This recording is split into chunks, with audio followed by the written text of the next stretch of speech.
ഇനി നമുക്ക് സ്റ്റോക്ക് മാർക്കറ്റിൽ നമ്മൾ കേൾക്കുന്ന ഫ്യൂ കോമൺ ടേംസ് പരിചയപ്പെടാം. ആദ്യം സ്റ്റോക്ക്. എന്താണ് സ്റ്റോക്ക്? നമുക്ക് നമ്മുടെ മെൻസ് വെയറിന്റെ എക്സാമ്പിൾ തന്നെ എടുക്കാം.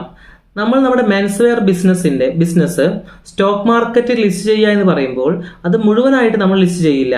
നമ്മളൊരു 30% അല്ലെങ്കിൽ 40% മാത്രമേ ലിസ്റ്റ് ചെയ്യുള്ളൂ. ഈ ലിസ്റ്റ് ചെയ്തിട്ടുള്ള പോർഷനാണ് നമ്മൾ സ്റ്റോക്ക് ഓഫ് എ കമ്പനി എന്ന് പറയുന്നത്. അടുത്തത് ഷെയർ. ഇനി എന്താണ് ഒരു ഷെയർ എന്ന് പറഞ്ഞാൽ smallest unit of A stock, അതാണ് ഷെയർ. ഒരു ഉദാഹരണം പറഞ്ഞാൽ ഒരു പിസ്സ, ഒരു ഫുൾ പിസ്സ ഇല്ലേ, അത് നമ്മളൊരു സ്റ്റോക്കായിട്ട് സങ്കല്പിക്കുന്നു. അതിലെ ഒരു സ്ലൈസ് ഇല്ലേ, ആ പിസ്സയുടെ ഒരു സ്ലൈസാണ് നമ്മളൊരു ഷെയർ എന്ന് പറയുക. അതായത് സ്റ്റോക്കിൻ്റെ സ്മാളസ്റ്റ് യൂണിറ്റ് ആണ് ഷെയർ എന്ന് പറയുന്നത്. അടുത്തത് ബുൾ മാർക്കറ്റ്. എന്താണ് ബുൾ മാർക്കറ്റ്? സ്റ്റോക്സിൻ്റെ ഒക്കെ പ്രൈസ് നല്ലപോലെ കൂടുന്നു, ഇൻവെസ്റ്റേഴ്സൊക്കെ നല്ല പോസിറ്റീവ്, നല്ല ആത്മവിശ്വാസത്തോടെ ഇരിക്കുന്ന ഒരു അവസ്ഥ. നമ്മുടെ എക്കണോമി നല്ല പോലെ പെർഫോം ചെയ്യുന്ന ഒരു സമയം കൂടിയാണ് ഈ ബുൾ മാർക്കറ്റ് എന്ന് പറയുന്നത്. Bear market. എന്താണ് ബിയർ മാർക്കറ്റ്?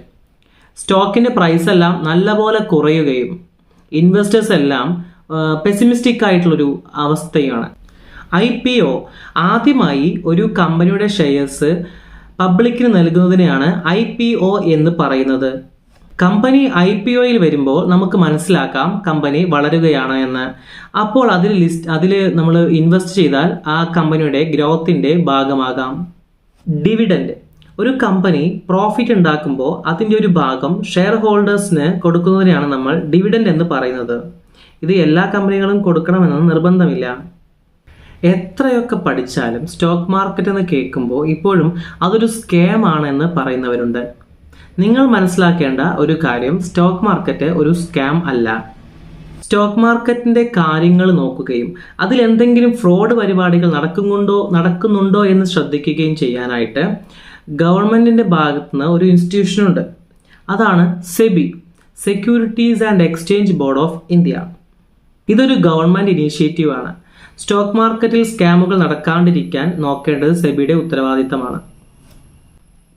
സ്റ്റോക്ക് മാർക്കറ്റിൽ ലിസ്റ്റ് ചെയ്യാൻ അപ്ലൈ ചെയ്യുന്ന ഓരോ കമ്പനിയെക്കുറിച്ചും ഡീറ്റെയിൽ സ്റ്റഡി സെബിയുടെ ഭാഗത്തു നിന്നും നടത്തുന്നതാണ്.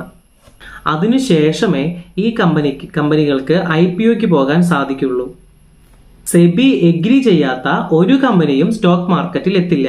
ഇനി ഓൾറെഡി ലിസ്റ്റ് ചെയ്ത കമ്പനിയാണെങ്കിലും അവർ അവരുടെ പ്രൈസിൽ എന്തെങ്കിലും മാനിപ്പുലേറ്റ് ചെയ്താൽ സെബിക്ക് അവരെ ബാൻ ചെയ്യാനുള്ള അധികാരമുണ്ട്.